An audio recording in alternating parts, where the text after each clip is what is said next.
Biometric ਤੋਂ ਬਾਅਦ ਜਦੋਂ ਫਾਈਲ ਰਿਵਿਊ ਦੇ ਵਿੱਚ ਪੈ ਜਾਂਦੀ ਹੈ ਜਾਂ ਨਹੀਂ ਪੈਂਦੀ ਹੈ ਤਾਂ ਸਾਡੀ ਫਾਈਲ ਨੂੰ ਕਿੰਨਾ ਕੁ ਟਾਈਮ ਲੱਗੇਗਾ। ਉਹਨਾਂ ਨੇ ਮੈਕਸਿਮਮ ਸਾਨੂੰ ਇੱਕ ਸਕੇਲ ਦੇ ਦਿੱਤਾ 155 ਡੇਜ਼ ਦਾ। ਵੀਜ਼ਾ ਤੁਹਾਡਾ ਕਦੀ ਵੀ ਆ ਸਕਦਾ, ਬਿਫੋਰ ਦੈਟ ਟਾਈਮਿੰਗ ਤੁਹਾਡਾ ਹੋਪਫੁਲੀ ਜਿਹੜਾ ਵੀਜ਼ਾ ਉਹ ਗ੍ਰਾਂਟ ਹੋ ਜਾਂਦਾ ਹੈ। ਮੈਂ ਇੱਕ ਬਹੁਤ ਹੀ ਜ਼ਿਆਦਾ ਸਪੈਸ਼ਲ ਔਰ ਬਹੁਤ ਹੀ ਅੱਛੀ ਗੁੱਡ ਨਿਊਜ਼ ਤੁਹਾਡੇ ਲਈ ਲੈ ਕੇ ਆਈ ਹਾਂ। ਜਦੋਂ ਤੁਸੀਂ ਦੇਖ ਲਿਆ ਤੁਹਾਡੀ ਫਾਈਲ ਰਿਵਿਊ ਦੇ ਵਿੱਚ ਪੈ ਗਈ, ਤੁਹਾਡੀ ਇੱਕ ਡਿਊਟੀ ਬਣਦੀ ਹੈ, ਕਿਉਂਕਿ ਇੱਕ ਮੇਜਰ ਸੁਜੈਸ਼ਨ ਰਿਵਿਊ ਦਾ ਨਹੀਂ ਪਤਾ ਹੁੰਦਾ ਲੋਕਾਂ ਨੂੰ ਕਿ ਮੇਰੀ ਫਾਈਲ ਰਿਵਿਊ 'ਚ ਆਈ ਹੈ ਕਿ ਨਹੀਂ ਆਈ ਹੈ।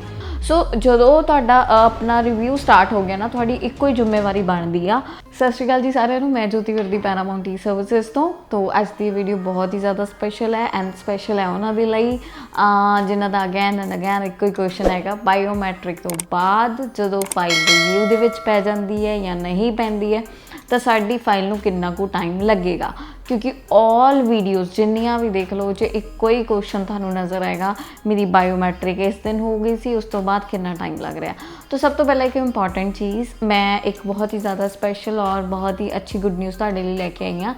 ਜਿਹੜੇ ਵੀ ਮੇਰੇ ਵਿਊਅਰਸ ਹੈ, ਜਿਹੜੇ ਮੇਰੀ ਵੀਡੀਓਜ਼ ਨੂੰ ਲਾਈਕ ਕਰਦੇ ਆ, ਸ਼ੇਅਰ ਕਰਦੇ ਆ, ਕਮੈਂਟਸ ਕਰਦੇ ਆ ਐਂਡ ਡੇਲੀ ਫੋਲੋ ਅਪ ਕਰਦੇ ਆ, ਸੋ ਮੇਰਾ ਇੱਕ ਮੈਂ ਤੁਹਾਨੂੰ ਅਪਡੇਟ ਕਰਨਾ ਚਾਹੂੰਗੀ, ਮੈਂ ਵੈਰੀ ਸੂਨ ਇੱਕ ਆਪਣਾ ਲਾਈਵ ਸੈਸ਼ਨ ਸਟਾਰਟ ਕਰਨ ਜਾ ਰਹੀ ਹਾਂ, ਜਿਹਦੀ ਅਨਾਊਂਸਮੈਂਟ ਵੀ ਤੁਹਾਨੂੰ ਆਪਣੀ YouTube 'ਤੇ ਮਿਲ ਜਾਏਗਾ ਕਿ ਉਹ ਕਦੋਂ ਹੋਏਗਾ, ਕਿਹੜੇ ਟਾਈਮ ਨੂੰ ਹੋਏਗਾ। ਔਰ ਉਸ ਲਾਈਵ ਸ਼ੋਅ ਦੇ ਵਿੱਚ ਜਿਹੜਾ ਤੁਸੀਂ ਆਪਣੇ ਕੁਐਸਚਨਸ ਕੁਐਰੀਜ਼ ਜਿਹੜੇ ਆ ਉਹ ਮੈਂ ਸਾਈਡ ਬਾਏ ਸਾਈਡ ਬਿਲਕੁਲ ਆਨਸਰਸ ਦਊਂਗੀ। ਜਿਵੇਂ ਤੁਸੀਂ ਕੁਐਸਚਨ ਪੁੱਟ ਕੀਤਾ, ਮੈਂ ਤੁਹਾਡੇ ਕੁਐਸਚਨ ਦਾ ਆਨਸਰ ਦਊਂਗੀ ਪ੍ਰੋਪਰ ਇਨ ਅ ਪਬਲਿਕ। तो ਆਪਾਂ ਸਾਰੀ ਗੱਲਾਂ ਉਹਦੇ ਵਿੱਚ ਪ੍ਰੋਪਰਲੀ ਕਰਾਂਗੇ, ਡਿਸਕਲੋਜ਼ ਕਰਾਂਗੇ, ਠੀਕ ਹੈ। ਸੋ ਉਹਦੇ ਲਈ ਅਗਰ ਤੁਸੀਂ ਚਾਹੁੰਦੇ ਹੋ ਮੈਂ ਤੁਹਾਡੇ ਲਈ ਉਹ ਲਾਈਵ ਸੈਸ਼ਨ ਜਲਦ ਤੋਂ ਜਲਦ ਆਰਗੇਨਾਈਜ਼ ਕਰਾਂ ਤਾਂ please do comment on this video. ਤੁਸੀਂ ਇਸ ਵੀਡੀਓ ਦੇ ਵਿੱਚ ਮੈਨੂੰ ਦੱਸਣਾ ਹੈ ਕਿ ਤੁਸੀਂ ਚਾਹੁੰਦੇ ਆ ਤਾਂ ਯੈਸ ਲਿਖ ਕੇ ਤੁਸੀਂ ਕਮੈਂਟ ਕਰ ਦੇਣਾ ਆ। ਐਂਡ ਆਉਂਦੇ ਆਪਾਂ ਆਪਣੀ ਵੀਡੀਓ 'ਤੇ ਅਗੇਨ ਆਪਣੇ ਟੌਪਿਕ 'ਤੇ ਕਿ ਬਾਇਓਮੈਟ੍ਰਿਕ ਜਦੋਂ ਪਰਸਨ ਦੇ ਹੋ ਚੁੱਕੇ ਆ ਅਤੇ ਆਫਟਰਵਰਡ ਐਮਬੈਸੀ ਕਿੰਨਾ ਕੁ ਟਾਈਮ ਲੈਂਦੀ ਹੈ। ਦੇਖੋ, ਜਿਹੜੀ ਐਮਬੈਸੀ ਦੀ ਸਾਈਟ ਹੈ, ਜਿਹੜੀ www.cic.gc.ca ਇੰਡੀਆ, ਇਹ ਜਿਹੜੀ ਸਾਈਟ ਹੈ, ਇੱਥੇ ਜਿਹੜਾ ਪ੍ਰੋਸੈਸਿੰਗ ਟਾਈਮ ਆਉਂਦਾ ਕਿ ਅਸੀਂ ਇੰਡੀਆ ਤੋਂ ਪ੍ਰੋਸੈਸ ਕਰ ਰਹੇ ਹਾਂ ਅਤੇ ਸਾਡਾ ਪ੍ਰੋਸੈਸਿੰਗ ਟਾਈਮ ਕਿੰਨਾ ਹੋਏਗਾ, ਉਹ ਹੈਗਾ 155 ਡੇਜ਼ ਇਸ ਟਾਈਮ ਦੇ ਪੀਰੀਅਡ ਦੇ ਹਿਸਾਬ ਨਾਲ, ਅੱਜ ਦੇ ਪੀਰੀਅਡ ਦੇ ਹਿਸਾਬ ਨਾਲ। ਔਰ ਇਹ ਟਾਈਮ ਘੱਟਦਾ ਵੱਧਦਾ ਰਹਿੰਦਾ ਆ ਹਮੇਸ਼ਾ। ਸੋ ਅਗਰ ਆਪਾਂ ਹਾਈ ਕਮਿਸ਼ਨ ਨੂੰ ਲੈ ਕੇ ਚੱਲੀਏ ਤਾਂ ਇੰਨਾ ਕੁ ਟਾਈਮ ਆ, ਬਟ ਇਸ ਲੌਂਗਰ ਟਾਈਮ ਦੇ ਵਿੱਚ ਵੀ ਜਿਹੜਾ ਵੀਜ਼ਾ ਆ ਨਾ, ਉਹ ਕਦੀ ਵੀ ਕਿਸੇ ਦਾ ਵੀ ਆ ਸਕਦਾ। ਮੈਂ ਹਰ ਵਾਰ ਇਹੀ ਚੀਜ਼ ਤੁਹਾਨੂੰ ਰਿਪਲਾਈ ਕਰਦੀ ਹਾਂ, ਉਹ ਇਸ ਕਰਕੇ ਕਰਦੀ ਹਾਂ, ਉਹਨਾਂ ਨੇ ਮੈਕਸਿਮਮ ਸਾਨੂੰ ਇੱਕ ਸਕੇਲ ਦੇ ਦਿੱਤਾ 155 ਡੇਜ਼ ਦਾ। ਵੀਜ਼ਾ ਤੁਹਾਡਾ ਕਦੀ ਵੀ ਆ ਸਕਦਾ, ਬਿਫੋਰ ਦੈਟ ਟਾਈਮਿੰਗ ਤੁਹਾਡਾ ਹੋਪਫੁਲੀ ਜਿਹੜਾ ਵੀਜ਼ਾ ਉਹ ਗ੍ਰਾਂਟ ਹੋ ਜਾਂਦਾ ਹੈ। ਜਿਨ੍ਹਾਂ ਨੂੰ ਵਾਧੂ ਟਾਈਮ ਲੱਗ ਰਿਹਾ, ਵਾਧੂ ਟਾਈਮ ਮੀਨਸ ਇੱਕ ਉਹਨੇ ਟਾਈਮ ਸਕੇਲ ਦੱਸਿਆ ਕਿ ਜਦੋਂ ਤੁਸੀਂ ਆਪਣੀ ਐਪਲੀਕੇਸ਼ਨ ਅਪਲਾਈ ਕਰ ਰਹੇ ਹੋ, ਆਪਣੇ ਜਿਹੜੇ ਪਰਪਸ ਆਫ ਵਿਜ਼ਿਟਸ ਹੈਗੇ ਆ, ਆਪਣੀ ਜਿਹੜੀ ਪਲੈਨਿੰਗਸ ਹੈਗੀਆਂ, ਆਫਟਰ ਦੈਟ ਟਾਈਮਿੰਗ ਤੁਸੀਂ ਰੱਖੋ। ਬਟ ਆਈ'll suggest you ਕਿ ਆਫਟਰ 3 months ਤਾਂ ਐਟਲੀਸਟ ਤੁਸੀਂ ਰੱਖੋ, ਘੱਟੋ ਘੱਟ 3 ਤੋਂ 4 ਮਹੀਨੇ। ਉਹ ਇਸ ਕਰਕੇ ਕਿ ਹਾਈ ਕਮਿਸ਼ਨ ਦਾ ਸਾਨੂੰ ਬੈਕਲੌਗ ਵੀ ਦਿਖ ਰਿਹਾ 2.4 ਮਿਲੀਅਨ ਦਾ।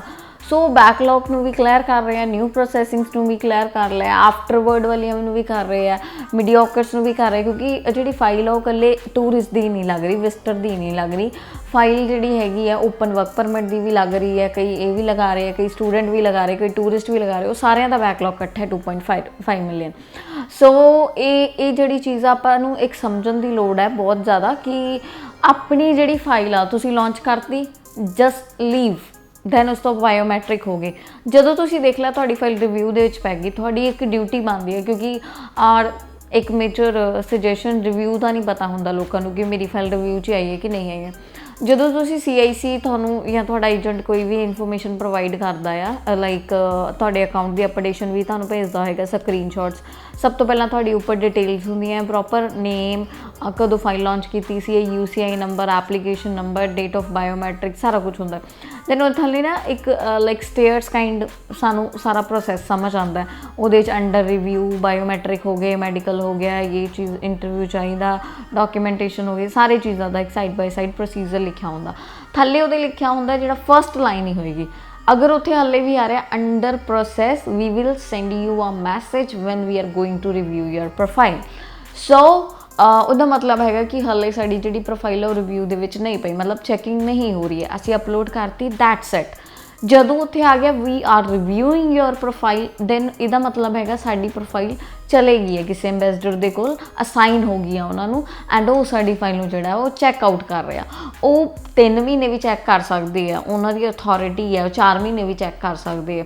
ਸੋ ਉਹਨਾਂ ਨੇ ਆਪਣਾ ਰਿਵਿਊ ਦੇ ਵਿੱਚ ਰੱਖਣੀ ਆ ਫਾਈਲ, ਰਿਵਿਊ ਦੇ ਵਿੱਚ, ਔਰ ਕਈਆਂ ਨੂੰ 15 ਦਿਨਾਂ ਦੇ ਵਿੱਚ ਹੀ ਚੈੱਕ ਕਰਕੇ ਵੀਜ਼ਾ ਦੇ ਦਿੰਦੇ ਨੇ। ਸੋ ਇਹ ਚੀਜ਼ ਬਿਲਕੁਲ ਧਿਆਨ ਰੱਖਣੀ, ਬਿਲਕੁਲ ਹੈਵ ਪੇਸ਼ੈਂਸ। ਇਸ ਟਾਈਮ ਦੇ ਵਿੱਚ ਤੁਹਾਡੇ ਕੋਲ ਪੇਸ਼ੈਂਸ ਬਹੁਤ ਜ਼ਰੂਰੀ ਆ ਜੇ ਫਾਈਲ ਲਗਾ ਰਹੇ ਹੋ। ਨੋ ਡਾਊਟ ਵੀਜ਼ਾ ਰੇਸ਼ੀਓ ਬਹੁਤ ਅੱਛਾ, ਇਟਸ ਟੂ ਐਕਸਟ੍ਰੀਮ ਗੁੱਡ। ਮਤਲਬ ਜੇ ਕੋਈ ਟੈਸਟਮਨੀਜ਼ ਜਾਂ ਸਭ ਕੁਛ ਤੁਸੀਂ ਦੇਖ ਰਹੇ ਹੋ ਨਾ ਆਲ ਓਵਰ, ਨਾਟ ਓਨਲੀ ਮਾਈਨ, ਸਿਰਫ ਮੇਰੀਆਂ ਹੀ ਨਹੀਂ ਹੋਰ ਵੀ ਕੰਸਲਟੈਂਟਸ ਦੀਆਂ, ਤਾਂ ਆਪਾਂ ਇਹ ਤੋਂ ਅੰਦਾਜ਼ਾ ਲਗਾ ਸਕਦੇ ਹਾਂ ਕਿ ਜਿਹੜਾ ਕੋਵਿਡ ਤੋਂ ਪਹਿਲੇ ਦਾ ਟਾਈਮ ਸੀਗਾ ਉਹਦੇ ਵਿੱਚ ਵੀਜ਼ਾ ਰੇਸ਼ੀਓ ਇੰਨਾ ਜ਼ਿਆਦਾ ਨਹੀਂ ਸੀਗਾ, ਬਟ ਹੁਣ ਦੇ ਟਾਈਮ ਦੇ ਵਿੱਚ ਵੀਜ਼ਾ ਰੇਸ਼ੀਓ ਬਹੁਤ ਅੱਛਾ ਦੇ ਰਹੀ ਹੈ ਕੈਨੇਡਾ। ਸੋ ਜਦੋਂ ਤੁਹਾਡਾ ਆਪਣਾ ਰਿਵਿਊ ਸਟਾਰਟ ਹੋ ਗਿਆ ਨਾ, ਤੁਹਾਡੀ ਇੱਕੋ ਹੀ ਜ਼ਿੰਮੇਵਾਰੀ ਬਣਦੀ ਆ ਕਿ ਇੱਕ ਤੁਹਾਡੇ ਕੰਸਲਟੈਂਟ ਨੂੰ ਨੌਲੇਜ ਹੋਣੀ ਚਾਹੀਦੀ ਆ ਕਿ ਅਸੀਂ ਵੈਬ ਫਾਰਮ ਕਿੱਦਾਂ ਦਾ ਰੇਜ਼ ਕਰਨਾ। ਇਹ ਨਾ ਹੋਵੇ ਠਾਂ ਸੂਟਾ ਮਾਰ ਦੇਵੇ ਕਿ ਬਈ ਮੇਰਾ ਰਿਜ਼ਲਟ ਨਹੀਂ ਆ ਰਿਹਾ, ਮੈਨੂੰ ਸੋ ਐਂਡ ਸੋ ਦੱਸੋ ਮੇਰਾ ਰਿਜ਼ਲਟ ਕਦੋਂ ਆਏਗਾ। ਇਹ ਚੀਜ਼ ਬਿਲਕੁਲ ਵੀ ਨਾ ਲਿਖੇ। ਜੇਕਰ ਤੁਸੀਂ ਇਹ ਚੀਜ਼ ਹਾਈ ਕਮਿਸ਼ਨ ਨੂੰ ਪੁੱਛਦੇ ਹੋ ਵੈਬ ਫਾਰਮ ਰਾਹੀਂ ਕਿ ਮੇਰਾ ਰਿਜ਼ਲਟ ਬਹੁਤ ਡਿਲੇ ਹੋ ਚੁੱਕਿਆ ਹੈ, ਕਦੋਂ ਮੈਨੂੰ ਰਿਜ਼ਲਟ ਮਿਲੇਗਾ, ਤੇ ਉਹਦਾ ਜਿਹੜਾ ਇੰਪੈਕਟ ਆ ਉਹ ਨੈਗੇਟਿਵ ਵੀ ਪੈ ਸਕਦਾ। ਹੋ ਸਕਦਾ ਤੁਹਾਨੂੰ ਰਿਜ਼ਲਟ ਮਿਲ ਜਾਏ ਵਿਦਿਨ 4-5 ਘੰਟਿਆਂ ਦੇ ਵਿੱਚ ਹੀ। ਇਹ ਪ੍ਰੈਕਟੀਕਲ ਐਕਸਪੀਰੀਅੰਸਿਸ ਹੋ ਚੁੱਕੇ, ਇਸ ਕਰਕੇ ਮੈਂ ਦੱਸ ਰਹੀ ਹਾਂ। ਸੋ ਉਹਦੇ ਵਿੱਚ ਤੁਸੀਂ ਕੀ ਕਰਨਾ, ਤੁਹਾਡੀ ਜ਼ਿੰਮੇਵਾਰੀ ਇਹ ਹੈ। ਜੇਕਰ ਤੁਸੀਂ ਆਪਣਾ ਕੋਈ ਪਲਾਨ, ਆਪਣੀ ਕੋਈ ਸਪੋਂਸਰ, ਆਪਣਾ ਕੋਈ ਇੱਕ ਟ੍ਰਿਪ, ਆਪਣੀ ਕੋਈ ਬੁਕਿੰਗਸ ਤੁਸੀਂ ਇੱਕ ਪਰਟੀਕੂਲਰ ਡੇਟਸ ਦੀਆਂ ਕਰਾਈਆਂ ਹੁੰਦੀਆਂ ਕਿ ਮੇਰੀ ਇੰਨੇ ਤੋਂ ਇੰਨੇ, ਕਿਉਂਕਿ ਅੱਜ ਨਾ ਮੇਰੇ ਕੋਲ ਇੱਕ ਪ੍ਰੋਫਾਈਲ ਹੈ ਜਿਹੜੀ ਅਸੀਂ ਲਾਈਕ ਕਲਾਇੰਟ ਮੇਰੇ ਕੋਲ ਆਇਆ ਸੀਗਾ, ਲੋਕਲ ਹੀ ਸੀਗਾ, ਉਹ ਵੀ ਮੇਰੀ ਸਾਰੀ ਵੀਡੀਓਜ਼ ਦੇਖਦਾ।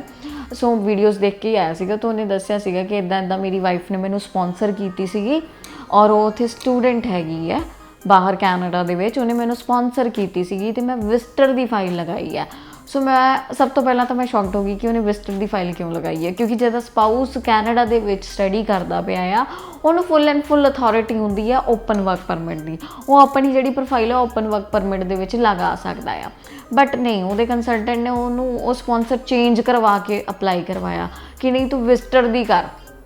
ਜਦ ਕਿ ਜਦੋਂ ਉਹਨੇ ਫਾਈਲ ਲਗਾਈ ਸੀ ਉਦੋਂ ਆਈ ਥਿੰਕ ਉਹਦੀ ਵਾਈਫ ਨੂੰ ਵੀ 3-6 ਮਹੀਨੇ ਹੀ ਹੋਏ ਹੋਣੇ ਅਪਰੋਕਸ, ਹੁਣ ਸਾਲ ਹੋ ਚੁੱਕਿਆ ਆ, ਕਿਉਂਕਿ 6 ਮਹੀਨੇ ਤੋਂ ਪਿਛਲੇ ਉਹਦੀ ਫਾਈਲ ਜਿਹੜੀ ਹੈਗੀ ਉਹ ਸਾਈਡ 'ਤੇ ਲੱਗੀ ਹੋਈ। ਐਂਡ ਇੱਕ ਜਿਹੜਾ ਬੜਾ ਹੀ ਜ਼ਿਆਦਾ ਨੋਟਿਸ ਕਰਨ ਵਾਲਾ ਪੁਆਇੰਟ ਇਹ ਸੀਗਾ ਕਿ ਉਹਨੂੰ ਆਈ ਸਪੋਂਸਰ ਸੀ। ਹੁਣ ਇਹ ਚੀਜ਼ ਤਾਂ ਕਲਾਇੰਟਸ ਨੂੰ ਵੀ ਪਤਾ ਆ ਕਿ 2021 7 ਸਤੰਬਰ ਦੀ ਨਿਊਜ਼ ਆ ਕਿ ਜੇਕਰ ਤੁਸੀਂ ਆਪਣੇ ਕਿਸੇ ਫੈਮਿਲੀ ਮੈਂਬਰ ਨੂੰ ਮਿਲਣ ਚੱਲੇ ਹੋ, ਰੀਯੂਨੀਅਨ ਕਰਨ ਚੱਲੇ ਹੋ, ਕਿਸੇ ਮੈਡੀਕਲ ਪਰਪਸ ਜਾਂ ਤੁਹਾਨੂੰ ਕੋਈ ਇਨਵੀਟੇਸ਼ਨ ਆ ਰਿਹਾ, ਕੋਈ ਬਿਜ਼ਨਸ ਅਫੇਅਰ ਅਟੈਂਡ ਕਰਨ ਚੱਲੇ ਹੋ, ਤਾਂ ਤੁਸੀਂ ਜਿਹੜੀ ਫਾਈਲ ਆ ਉਹ ਅਪ ਟੂ GC ਕੀ ਨਹੀਂ ਲਗਾਉਣਾ, ਜਿਹੜਾ ਨਾਰਮਲ ਪੋਰਟਲ ਸੀਗਾ ਸ਼ੁਰੂ ਤੋਂ, ਤੁਸੀਂ ਆਪਣੀ ਫਾਈਲ ਨੂੰ IRCC ਨਿਊ ਪੋਰਟਲ ਦੇ ਵਿੱਚ ਲਾਂਚ ਕਰਨੀ ਹੈ। ਇਹ ਚੀਜ਼ ਤਾਂ ਸਭ ਨੂੰ ਹੀ ਪਤਾ ਸੀਗੀ, ਬਟ ਉਸ ਕੰਸਲਟੈਂਟ ਨੇ ਉਹਦੀ ਫਾਈਲ ਜਿਹੜੀ ਹੈ GCK ਦੇ ਵਿੱਚ ਲਾਂਚ ਕੀਤੀ ਹੋਈ ਸੀਗੀ, and now it's in review. ਉਹ ਜਿਹੜੀ ਆ ਹੁਣ ਜਿਹੜਾ ਉਹਦਾ ਸਟੇਟਸ ਸ਼ੋ ਹੋ ਰਿਹਾ ਸੀ ਉਹ ਰਿਵਿਊ। ਸੋ ਉਹਨਾਂ ਦਾ ਮੈਂ ਸਾਰਾ ਓਵਰਆਲ ਚੈੱਕ ਕੀਤਾ, ਰਿਵਿਊ ਦੇ ਵਿੱਚ ਚੱਲ ਰਿਹਾ ਸੀ, ਤਾਂ ਉਹਨੇ ਆਪਣੇ ਕੰਸਲਟੈਂਟ ਤੋਂ GCK ਵਗੈਰਾ ਲਿੱਤਾ, ਉਹ ਵੀ ਮੈਨੂੰ ਪ੍ਰੋਵਾਈਡ ਕੀਤਾ। ਬਟ ਜਦੋਂ ਵੀ ਉਹ ਆਪਣੇ ਕੰਸਲਟੈਂਟ ਨੂੰ ਕਹਿੰਦਾ ਸੀਗਾ ਨਾ ਕਿ ਮੇਰੀ ਆਹ ਚੀਜ਼ ਐਕਸਪਾਇਰ ਹੋ ਗਈ, ਉਹਨੂੰ ਅਪਗ੍ਰੇਡ ਕਰ ਦਿਓ, ਉਹਦਾ ਕੰਸਲਟੈਂਟ ਉਹਨੂੰ ਡਿਨਾਈ ਕਰ ਦਿੰਦਾ ਸੀਗਾ, ਕਿਉਂਕਿ ਐਕਚੁਅਲ ਰੀਜ਼ਨ ਕੀ ਸੀਗਾ ਡਿਨਾਈ ਕਰਨ ਦਾ ਉਹਨੂੰ ਪਤਾ ਹੀ ਨਹੀਂ ਵੈਬ ਫਾਰਮ ਰੇਜ਼ ਕਿੱਦਾਂ ਹੋਣਾ। ਵੈਬ ਫਾਰਮ ਇੱਕ ਤਰੀਕੇ ਦਾ ਨਹੀਂ ਹੁੰਦਾ, ਇੱਕ ਪ੍ਰੋਫਾਈਲ ਅਪਡੇਸ਼ਨ ਦਾ ਹੁੰਦਾ, ਇੱਕ ਜਦੋਂ BIL ਆਉਂਦੀ ਆ, ਬਾਇਓਮੈਟ੍ਰਿਕ ਇੰਸਟਰਕਸ਼ਨ ਲੈਟਰ ਆ ਗਈ, ਫਿਰ ਉਸ ਤੋਂ ਬਾਅਦ ਇੱਕ ਬਾਇਓਮੈਟ੍ਰਿਕ ਅਪਾਇੰਟਮੈਂਟ ਦੇ ਲਈ ਵੈਬ ਫਾਰਮ ਹੁੰਦਾ, ਫਿਰ ਉਸ ਤੋਂ ਬਾਅਦ ਜਦੋਂ ਤੁਹਾਡੀ PPR ਆ ਗਈ, ਫਿਰ ਇੱਕ ਉਹਦਾ ਵੈਬ ਫਾਰਮ ਹੁੰਦਾ। ਵੈਬ ਫਾਰਮ ਇੱਕ ਤਰੀਕੇ ਦਾ ਨਹੀਂ ਹੁੰਦਾ। ਸੋ ਉਹਨੂੰ ਸਿਰਫ ਨੌਲੇਜ ਸੀਗੀ ਜਦੋਂ PPR ਆ ਗਈ ਫਿਰ ਵੈਬ ਫਾਰਮ ਫਿਲ ਹੋਣਾ ਆ।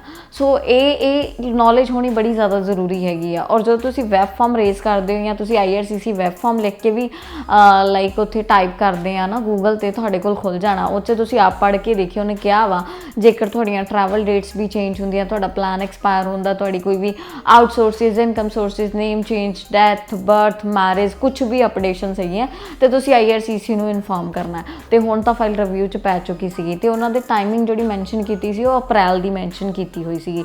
ਤਾਂ ਮੈਂ ਉਹਨਾਂ ਨੂੰ ਕਹਿ ਕੇ ਫਿਰ ਸਾਰੀਆਂ ਉਹਦੀ ਵਾਈਫ ਦੀ ਜਿਹੜੀਆਂ ਨਿਊ ਡਾਕੂਮੈਂਟੇਸ਼ਨਸ ਹੁਣ ਮੰਗਾ ਰਹੀ ਹਾਂ, ਤਾਂ ਆਲ ਬੀ ਸੂਨ ਅਪਡੇਟ, ਉਹ ਚੀਜ਼ਾਂ ਜਿਹੜੀਆਂ ਆਪਾਂ ਅਪਡੇਟ ਕਰਨੀਆਂ। ਇਹ ਬਹੁਤ ਜ਼ਰੂਰੀ ਆ, ਬਹੁਤ ਜ਼ਿਆਦਾ ਜ਼ਰੂਰੀ। ਜੇਕਰ ਤੁਹਾਡਾ ਪਰਪਸ ਹੋਵੇ ਜਿਹੜਾ ਐਕਸਪਾਇਰ ਹੋ ਚੁੱਕਿਆ, ਰੀਨਿਊ ਕਰਾਓ ਫਿਰ ਅਪਲੋਡ ਕਰੋ, ਠੀਕ ਹੈ।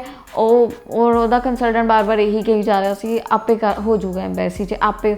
ਉਹ ਬਈ ਤੁਸੀਂ 22-23 ਦੇ ਰਿਟਰਨ ਭਰ ਚੁੱਕੇ ਹੋ, ਇਮੀਗ੍ਰੇਸ਼ਨ ਨੂੰ ਕੀ ਪਤਾ ਕੀ ਭਰਿਆ ਤੁਸੀਂ, 22-23 ਦੀ ਰਿਟਰਨ 'ਚ ਕੀ ਟੈਕਸ ਭਰਿਆ, ਨਿਲ ਦੀ ਭਰੀ ਹੈ, ਟੈਕਸੇਬਲ ਭਰੀ ਹੈ, ਇਹ ਚੀਜ਼ ਇਮੀਗ੍ਰੇਸ਼ਨ ਨੂੰ ਕਿੱਦਾਂ ਪਤਾ ਹੋਊਗੀ। ਐਂਡ ਇਮੀਗ੍ਰੇਸ਼ਨ ਤੁਹਾਡੀ ਇੱਕ ਫਾਈਲ ਦੀ ਕਿਉਂ ਇੰਨੀ ਹੈਡੇਕ ਲਏਗਾ। ਤੁਹਾਡੀ ਇੰਡੀਵਿਜੂਅਲ ਫਾਈਲ ਤੁਸੀਂ ਫਾਈਲ ਕੀਤੀ ਹੈ, ਉਸ ਫਾਈਲ ਦੀ ਜ਼ਿੰਮੇਵਾਰੀ ਤੁਹਾਡੀ ਬਣਦੀ ਆ ਕੰਸਲਟੈਂਟ ਤੇ ਕਲਾਇੰਟ ਦੀ। ਜੋ ਕੰਸਲਟੈਂਟ ਕਹਿੰਦਾ ਉਹਨੂੰ ਡਾਕੂਮੈਂਟੇਸ਼ਨ ਲਿਆ ਕੇ ਦੇਣ ਦੀ। ਔਰ ਕੰਸਲਟੈਂਟ ਦਾ ਪੜ੍ਹੇ ਲਿਖੇ ਹੋਣਾ ਬਹੁਤ ਜ਼ਿਆਦਾ ਜ਼ਰੂਰੀ ਆ। ਇਹ ਨਾ ਹੋਵੇ ਤੁਸੀਂ ਜਦ ਤੋਂ ਪ੍ਰੋਫਾਈਲ ਲਗਾ ਰਹੇ ਹੋ ਉਹਨੂੰ ਕੁਝ ਪਤਾ ਹੀ ਨਹੀਂ ਆ, ਕਿਉਂਕਿ ਇਹ ਪਲੇ ਹੋ ਜਾਂਦਾ। ਫਿਰ ਲਗਾਤੀ ਤੀਰ ਤੁੱਕਾ ਵੀਜ਼ਾ ਆ ਗਿਆ ਤਾਂ ਵੈਲ ਐਂਡ ਗੁੱਡ, ਅਸੀਂ ਬਹੁਤ ਐਕਸਪਰਟ ਆ। ਫਿਰ ਰਿਫਿਊਜ਼ਲ ਆ ਗਈ ਅਤੇ ਜੀ ਹਾਈ ਕਮਿਸ਼ਨ ਨੇ ਦੇਤੀ, ਉਹਦੀ ਗਲਤੀ ਹੈ। ਇੱਦਾਂ ਨਹੀਂ ਹੁੰਦਾ ਹੈਗਾ ਕਦੀ ਵੀ। ਫਾਈਲ ਨੂੰ ਐਪਰੋਪ੍ਰੀਏਟ ਤਰੀਕੇ ਨਾਲ ਲਾਉਣਾ ਤੁਹਾਡੀ ਜ਼ਿੰਮੇਵਾਰੀ ਬਣਦਾ ਹੈ। ਸੋ ਇਹ ਮੈਂ ਇਸ ਕਰਕੇ ਦੱਸਿਆ ਕਿ ਹੋ ਸਕਦਾ ਬਹੁਤਿਆਂ ਨਾਲ ਇੱਦਾਂ ਹੋਵੇ। ਸੋ ਬਾਇਓਮੈਟ੍ਰਿਕ ਤੋਂ ਬਾਅਦ ਮੇਰਾ ਆਨਸਰ ਸਟੇਟ ਫਾਰਵਰਡਲੀ ਇਹੀ ਰਹੂਗਾ ਹਮੇਸ਼ਾ ਕਿ ਮਤਲਬ ਤੁਸੀਂ ਜਿੰਨੇ ਵੀ ਕਮੈਂਟਸ ਕੀਤੇ ਹੋਏ ਆ ਬਾਇਓਮੈਟ੍ਰਿਕ ਹੋ ਗਏ ਆ, ਇੰਨਾ ਟਾਈਮ, ਸੋ ਆਪਣੀ ਫਾਈਲ ਚੈੱਕ ਕਰੋ, ਉਹਦਾ ਸਟੇਟਸ ਕੀ ਆ। ਉਹ ਅੰਡਰ ਰਿਵਿਊ ਚੱਲ ਰਹੀ ਆ, ਅੰਡਰ ਪ੍ਰੋਸੈਸ ਚੱਲ ਰਹੀ ਆ, ਫਿਰ ਉਹਦੇ ਹਿਸਾਬ ਨਾਲ ਅਪਗ੍ਰੇਡ। ਅਗਰ ਤੋਂ ਅੰਡਰ ਪ੍ਰੋਸੈਸ ਚੱਲ ਰਹੀ ਹੈ ਇਟ ਮੀਨਸ ਉਹ ਹਾਲੇ ਤੱਕ ਚੈੱਕਆਊਟ ਹੋਣੀ ਨਹੀਂ ਗਈ, ਠੀਕ ਹੈ। ਤਾਂ ਵੀ ਜੇਕਰ ਤੁਹਾਡੀ like purpose of visit expire ਹੋ ਗਿਆ, ਕੋਈ ਸਪੋਂਸਰ ICU ਐਕਸਪਾਇਰ ਹੋ ਗਈ ਆ, ਉੱਥੇ ਡੇਟਾ ਹੋਰ ਸੀਗੀਆਂ ਪਰ ਤੁਹਾਡਾ ਵੀਜ਼ਾ ਲੰਘ ਗਿਆ, ਤਾਂ ਨਵੀਆਂ ਮੰਗਾ ਕੇ ਜ਼ਰੂਰ ਅਪਗ੍ਰੇਡ ਕਰੋ। ਔਰ ਜੇਕਰ ਤੁਸੀਂ ਬੁਕਿੰਗਸ 'ਤੇ ਅਪਲਾਈ ਕੀਤਾ ਕਿਸੇ ਤਰੀਕੇ ਦੀ, ਤਾਂ ਬੁਕਿੰਗਸ ਵੀ ਰੀਨਿਊ ਕਰਾ ਕੇ ਜ਼ਰੂਰ ਅਪਗ੍ਰੇਡ ਕਰੋ, ਕਿਉਂਕਿ ਜ਼ਰੂਰੀ ਆ। ਤੁਸੀਂ ਉਹ 'ਚ ਆਹ ਚੀਜ਼ ਨਹੀਂ ਮੈਂਸ਼ਨ ਕਰਨੀ ਰਿਜ਼ਲਟ ਕਦੋਂ ਮਿਲੂਗਾ। ਜੇ ਤੁਸੀਂ ਹਾਈ ਕਮਿਸ਼ਨ ਨੂੰ ਸਟੇਟ ਫਾਰਵਰਡਲੀ ਆਹ ਚੀਜ਼ ਪੁੱਛੋਗੇ, ਹੋ ਸਕਦਾ ਰਿਜ਼ਲਟ ਸ਼ਾਮ ਨੂੰ ਹੀ ਆ ਜਾਵੇ ਜਿਸ ਦਿਨ ਤੁਸੀਂ ਅਪਲੋਡ ਕਰੋਗੇ। ਸੋ ਇਹਨਾਂ ਚੀਜ਼ਾਂ ਦਾ ਧਿਆਨ ਰੱਖਣਾ ਬਹੁਤ, ਮਤਲਬ ਰਿਸਪੈਕਟਲੀ ਉਹ ਫਾਰਮ ਨੂੰ ਜਨਰੇਟ ਕਰਨਾ ਆ।